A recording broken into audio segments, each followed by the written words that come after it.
président de la République est avec nous ce matin. Quel événement. Nicolas Sarkozy, bonjour. Oui, bonjour. Alors, on n'a pas eu le temps de parler ensemble de votre voyage en Inde. On vous a vu en photo à la sortie du Taj Mahal, ce mausolée Jolie tout en marbre, photo, construit par un célèbre empereur en mémoire de son épouse. Vous avez donc eu le temps de faire un petit peu de tourisme.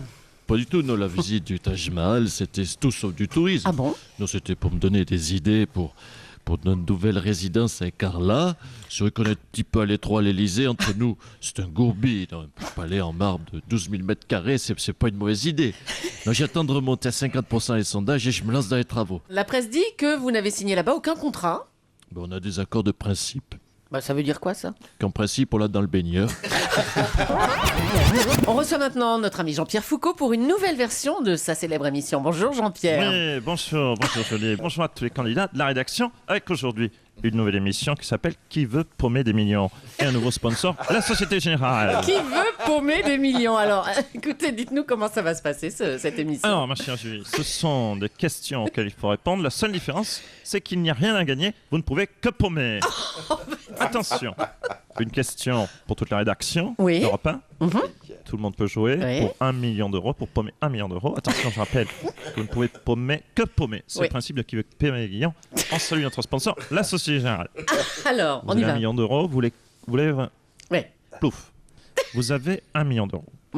Vous les confiez à Jérôme Kerviel, réponse A. À Roland Courbis, réponse B. À Bernard Tapie avant un match de l'OM, réponse C. À Patrick Bruel avant une finale de poker, réponse D. Ah, moi je dis D. Réponse E, cette question est encore plus con que la question du jour. Exceptionnellement, on va prendre un auditeur qui n'a pas pu s'exprimer tout à l'heure dans la question du jour. Vous vouliez parler, vous, au sujet de David Martinon. On va vous écouter. Bonjour, monsieur. Bonjour. Formidable question du jour. Bonjour, monsieur Pradel. Bonjour, madame Julie. Oui, bonjour. vous êtes monsieur Dominique Devé, Vous appelez d'où?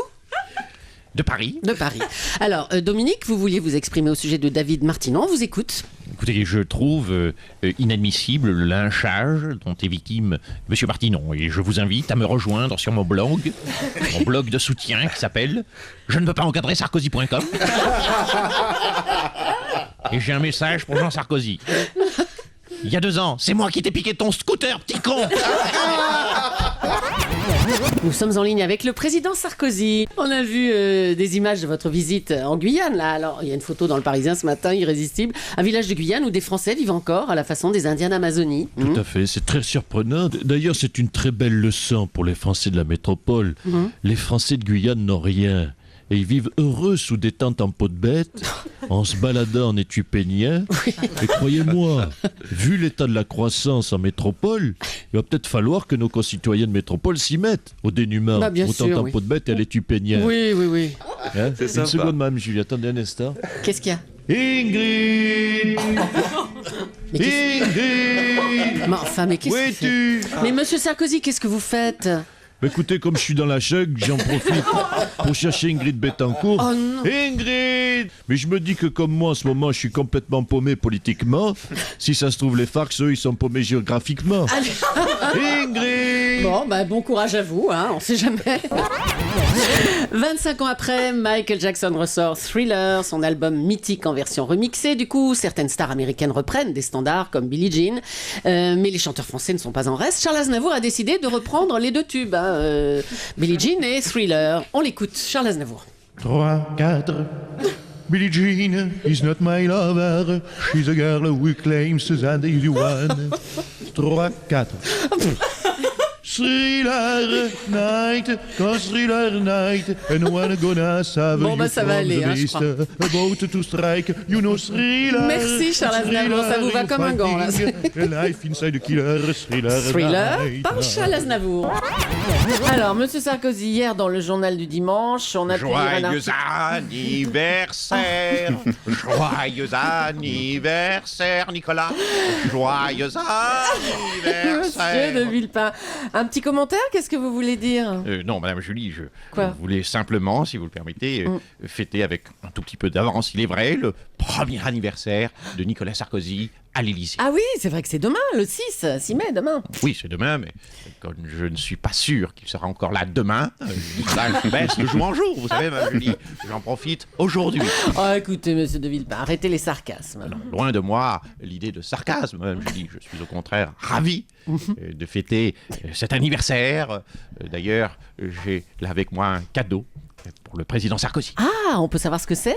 Oui, regardez. C'est quoi? C'est quoi ce papier là? Authentique bulletin de vote du deuxième tour des présidentielles de l'année dernière, marqué, regardez, Nicolas Sarkozy. C'est celui de l'an dernier, oui, il est tout neuf. Je ne l'avais pas utilisé dans l'isoloir, alors voilà, c'est mon présent. Joyeux anniversaire, Nicolas!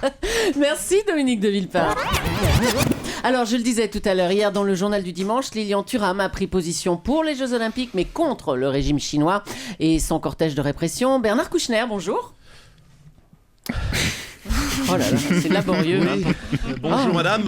Monsieur Kouchner, avec cette interview, c'est une nouvelle voix qui se fait entendre pour critiquer le régime chinois. On a un petit peu l'impression qu'il n'y a que vous, le ministre des Affaires étrangères, qui avez peur de parler. Mais pas du tout madame. Bah si. Non. Vous me méprenez, je n'ai pas peur. Comme vous dites, si simplement, mon silence est tout simplement, madame, monsieur, oui. Le résultat, oui, d'un changement de rôle. Un changement de rôle? Mais comment ça? Eh bien, très simplement, madame, l'an dernier, en arrivant dans mes fonctions au Quai d'Orsay, je devais endosser le rôle de, oui, disons-le, de justicier du monde, de Zorro, pour faire simple. Et puis, du travail pour faire chemin faisant, depuis un an, ma fonction m'oblige, c'est vrai, à endosser l'habit de son acolyte, Bernardo, le sourd et muet. Merci, monsieur Kouchner. Et ils sont encore dans le studio, Jean-Pierre Elkabbach et son invité. Bonjour, aujourd'hui je reçois Xavier Bertrand, ministre du Travail, pour la réforme des retraites. Alors, Xavier Bertrand, il n'y a plus de retraite? Non, Jean-Pierre Elkabbach, je ne peux pas vous laisser dire ça, Jean-Pierre Elkabbach. Oui, Jean-Pierre Elkabbach, nous changeons tout. Mais regardez le mot retraite dans le dictionnaire, il ne change pas. Le mot retraite ne bouge pas. R-E-T-R-A-I-T-E. On aurait pu changer, nous aurions pu aller plus loin. Appeler ça pourboire. Non, nous ne l'avons pas fait, Jean-Pierre Elkabbach. Par respect pour les Français. Oui. Alors, une question, la question qui me touche personnellement. Est-ce que vous allez augmenter le minimum vieillesse? Ça, c'est vache. Oui, Jean-Pierre Elkabbach, ça va augmenter. Et je dis, Jean-Pierre Elkabbach, à tous nos concitoyens, soyez patients, ne mourrez pas tout de suite. Ça va augmenter. Et puis, Jean-Pierre Elkabbach, il faut le noter, nous allons aussi reculer l'âge de prise de la retraite. Ah, ça c'est une bonne nouvelle, je peux rester encore un petit peu. Alors, on dit, ne me coupez pas, on dit qu'il y a aussi d'autres solutions pour financer les retraites. Par exemple, la taxe sur les revenus financiers. Vous savez, Jean-Pierre Elkabbach, la France est le premier pays en matière de taxation. Ah, ben au moins on est premier en quelque chose.